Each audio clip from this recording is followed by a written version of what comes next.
ટીવી9 પર આપનું સ્વાગત છે। હું છું હાર્દિક મોદી। કોળી સમાજના બે સંમેલનને લઈને હવે વિવાદ છેડાયો છે।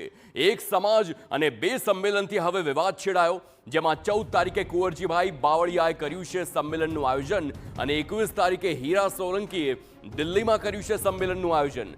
બંને સંમેલનને લઈને કોળી સમાજના આગેવાનોએ સવાલો કર્યા છે। અખિલ ભારતીય કોળી સમાજના રાષ્ટ્રીય ઉપાધ્યક્ષ પ્રવીણ કોળીએ પણ સવાલ કર્યા। બંનેમાંથી એક પણ સંમેલનમાં જવાય નહીં તે પ્રકારે કોળી સમાજને અપીલ પ્રવીણ કોળીએ કરી છે। સમાજના ભાગલા પાડવા ઈચ્છતા હોય તે લોકો આમાં સામેલ થાય તે પ્રકારે પણ જણાવ્યું છે। સૌરાષ્ટ્રના કોળી સમાજના આગેવાન અને ધારાસભ્ય હીરાભાઈ સોલંકી અને માજી સાંસદ સિમલા વિરેન્દ્ર કશ્યપે 21 તારીખે દિલ્હીમાં સંમેલન આયોજિત કર્યું છે।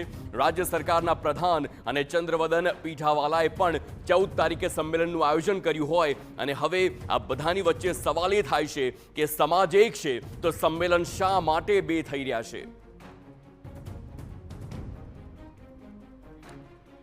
તો આ પ્રકારે હવે વિવાદ કોળી સમાજમાં છેડાયો છે। કોળી સમાજ કે જેનું ગુજરાતની રાજનીતિમાં પણ એટલું જ પ્રભુત્વ રહ્યું હોય અને હવે તેમાં ભાગલા પડ્યા હોય તેવું જોવા મળી રહ્યું છે।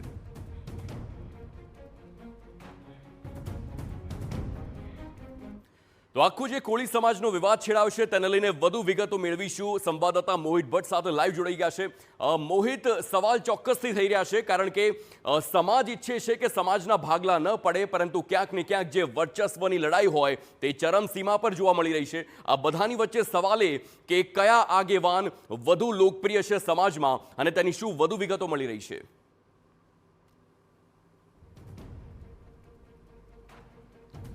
સ્પષ્ટપણે દિલ્હી ખાતે જે અખિલ ભારતીય કોળી સંમેલન છે તેનું આયોજન છે તે કરવામાં આવ્યું છે। જે રાજ્યના મંત્રી કે કુંવરજી બાવળિયા છે અને કોળી સમાજના આગેવાન છે તેમના દ્વારા 14 તારીખે સંમેલન છે તે બોલાવવામાં આવ્યું છે અને હીરાભાઈ સોલંકી કે જેઓ રાજુલાના ધારાસભ્ય છે અને જે કોળી સમાજના આગેવાન છે તેમના દ્વારા 21 તારીખે સંમેલન છે તે બોલાવવામાં આવ્યું છે। કુંવરજી બાવળિયા છે તેમના દ્વારા સોશિયલ મીડિયામાં એક વિડીયો જાહેર કરવામાં આવ્યું છે અને તેમાં 21 તારીખનું સંમેલન છે તે ખોટું હોવાનો આક્ષેપ છે તે કરવામાં આવ્યું છે, જેને લઈને હવે કોળી સમાજમાં પણ અસમંજસની સ્થિતિ છે તે કે કયા સંમેલનમાં જવું। મારી સાથે અખિલ ભારતીય કોળી સમાજ છે તેમના ઉપાધ્યક્ષ પ્રવીણભાઈ કોળી છે, આપણે તેની સાથે વાત કરીશું। પ્રવીણભાઈ, બે મોટા નેતાઓ, બે સમાજના નેતાઓ અને બે અલગ અલગ સંમેલન બોલાવે, સમાજે કઈ દિશામાં જવું, આવું શા માટે થઈ રહ્યું છે?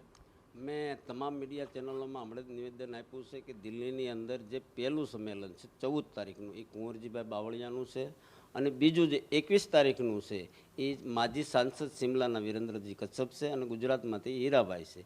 તો આ બંને અધિવેશનમાં કોળી સમાજને કે સંગઠનના હોદ્દેદારોને સામેલ થવાય નહીં, કેમ કે ભાગલા જ્યાં પડતા હોય ને એના સમાજને તો ખરેખર જવાય નહીં અને આવું થવા દેવાય નહીં। હું તો ખુલ્લી આપની દ્વારા મદદ કરું છું કે બેમાંથી એકય અધિવેશનમાં ન જવાય અને ચૂપચાપ આની રાહ જોવાય, આનું સોલ્યુશન આવે, કે ભાઈ આ કોર્ટ મેટર છે। બાવળિયા સાહેબના કહેવા મુજબ, જે હમણાં મેં પણ વિડીયો સાંભળ્યો છે, એને ચોખ્ખો આક્ષેપ કર્યો છે કે 21 તારીખવાળું ખોટું છે અને સાથે સાથે એક બીજો પણ આક્ષેપ કર્યો છે યુવા ઉપર, કે યુવા જે રહ્યું ને આ સંગઠનના પહેલાં અધ્યક્ષ રહી ચૂક્યા છે એટલે એની આગળ નોલેજને જાણકારી હોય તો જ બોલ્યા હોય કે ભાઈ મહિલા અને યુવા આવી કોઈ આની અંદર વિંગમાં આવી સામેલ કર્યું જ નથી।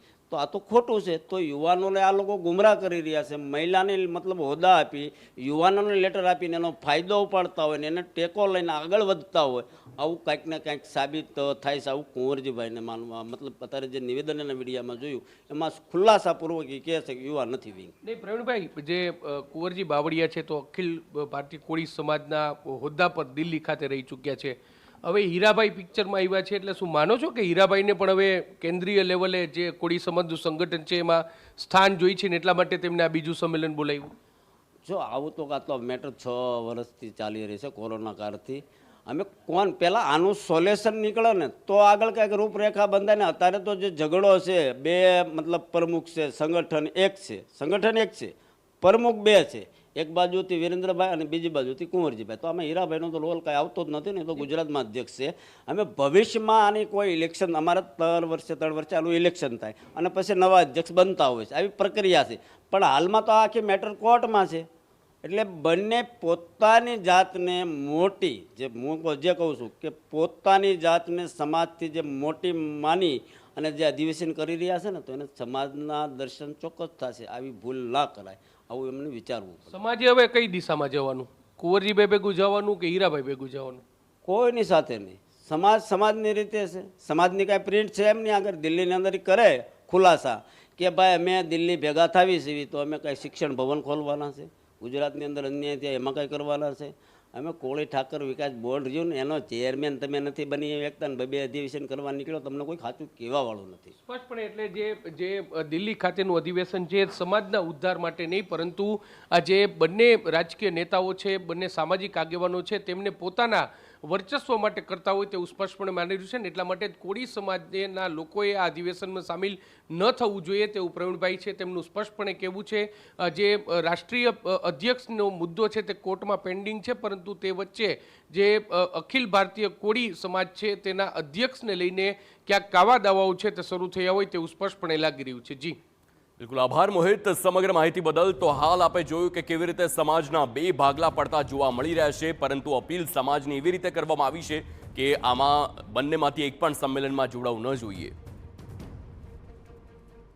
30 तारीख को अखिल भारतीय कोली समाज के नाम पे एक दूसरा ये सम्मेलन बुलाने के लिए ऐलान किया है, लेकिन ये सब लोगों ने जो राष्ट्रीय अधिवेशन बुला रहे हैं इनमें ज़्यादातर लोग